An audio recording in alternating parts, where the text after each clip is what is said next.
Alright, episode 2 of Dragon Ball Daima is out. This video will contain spoilers for that episode.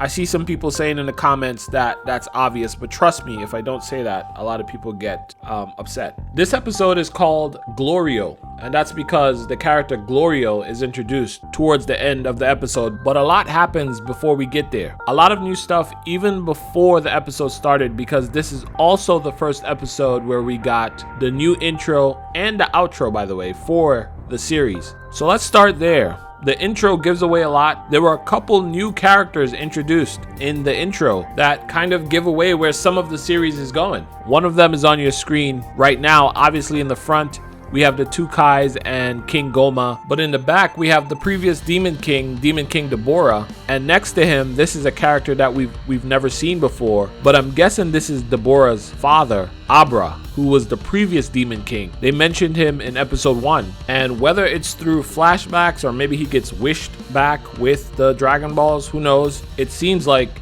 he's going to become relevant in this series. A little bit further in the trailer, we see Goku, Vegeta, and Piccolo fighting against one of the defenders of the Demon Realm Dragon Balls, and this implies that they are going to go gather the Demon Realm Dragon Ball at some point in the series. So yeah, I mean, that's a pretty big reveal. I already mentioned in my last video the threat level of these guys. It's implied that they are about Super Saiyan 3 level, which we're gonna find out is a pretty big deal for Kid Goku and Vegeta based off of the events of this episode. A bit further along in the intro, we also see Glorio and another member of his race. I don't know who this is. This could be his sister. I don't know. But guys, let me say this. I'm going to talk a bit about this a little bit more when we get to that point in this video. But this guy's giving me strong Mirror's vibes. He looks a lot like an angel. The only real difference I could see between him and someone like Mirror's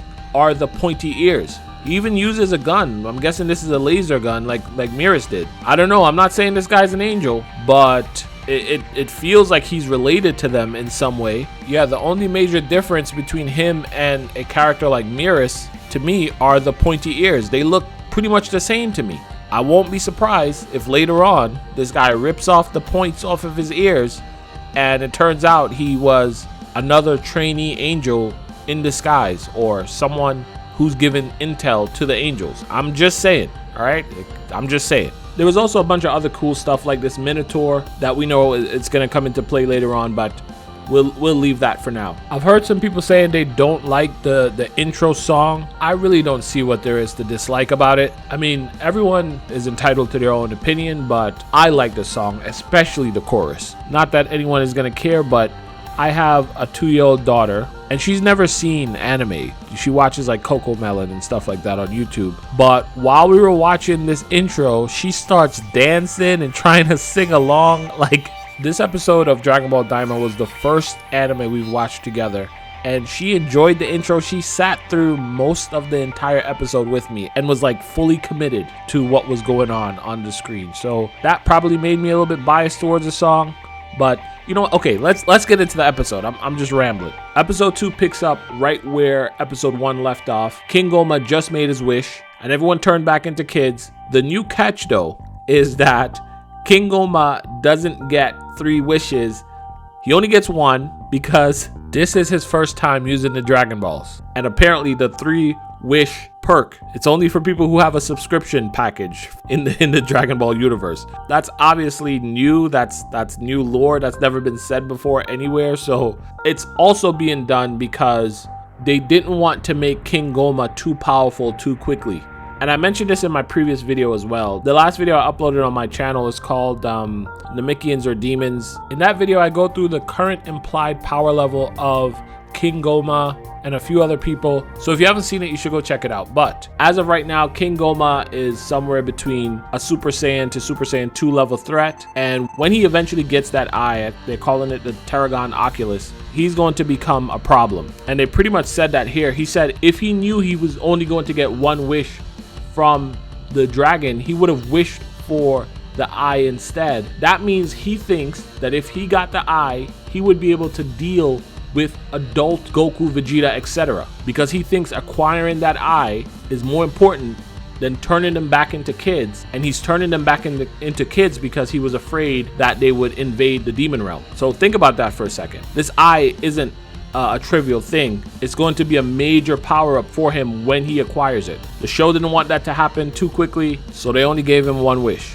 We then move forward to the part of the episode I was dreading the most. This is the part I was most afraid of for all of Dragon Ball Daima, seeing everyone turn back into kids. And let me just say, it wasn't as bad as I expected. In fact, it wasn't bad at all. My favorite minified version right now is Master Roshi. I think he looks a bit like Krillin fused with Saitama. And just so we're all on the same page, yes, we know that they are trying to introduce a new generation to Dragon Ball through these kid versions of everyone and hopefully sell some toys and stuff along the way. But the real narrative reason why they're turned back to kids is to depower the Z Warriors, Goku, Vegeta, and everyone else. This is something that happens at the beginning of almost every arc. Goku comes off of this high where he just got a new power, and while they're building up the next villain, they can't have God Mode Goku run around, so he's getting shot by bullets, he forgets how to use Ultra Instinct, he's dead, whatever it is, he's depowered in some way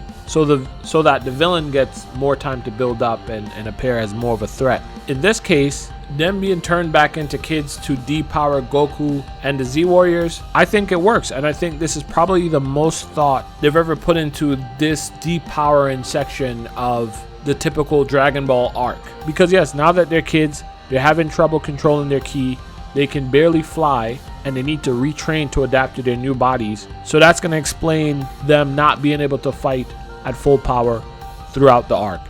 Is that exciting? I don't know, but it definitely works. Anyway, they go up to the lookout to see what's going on. They learn that King Goma kidnapped Dende so that they can't use the Dragon Balls to wish themselves back to adults. That means that they're gonna have to go to the demon realm to rescue Dende. And with that, the premise for the show is fully set.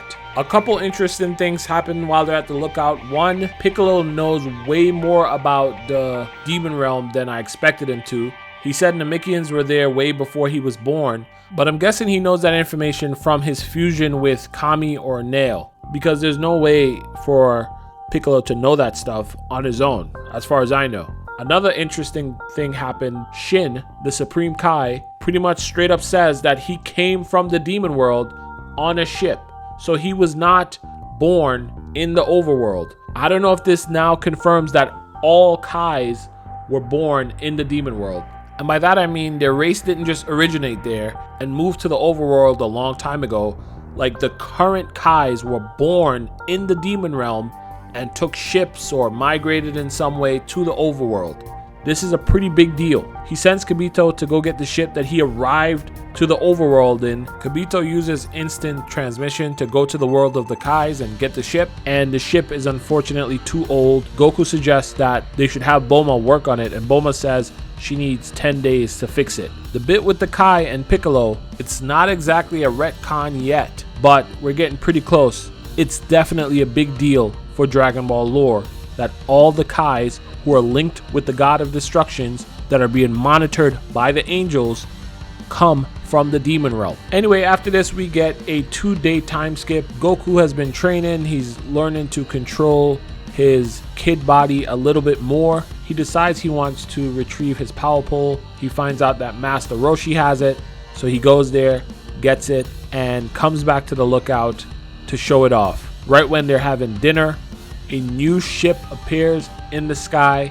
It lands on the lookout, and it's Glorio. He says that he's been given orders so that he can defeat King Goma. He confirms here that King Goma is a real threat. A lot of people seem to think that he's just like a Emperor Pilaf type character, but I'm telling you, this guy's going to be a problem. Anyway, he says King Goma is a threat, and his orders came from someone else. We don't know who that someone else is right now, but if I had to guess, I would say it's probably Dr. Arinsu, who we met in episode 1, the Kai's sister. Goku, Shin, and Glorio get back in Glorio's ship to head back to the demon world. Vegeta is told that he can't come yet. He has to wait until Bulma fixes Shin's old ship So the three of them fly off into the night sky, and that is where the episode ends. Overall, I enjoyed the episode. I think it did what it was supposed to do. A lot of lore, a lot of cool stuff. I'm looking forward to episode 3. Let me know what you guys think. Did I miss anything important? Leave it in the comments. Guys, do me a favor. Have yourself a great day. I will be talking to you again real soon. Bye.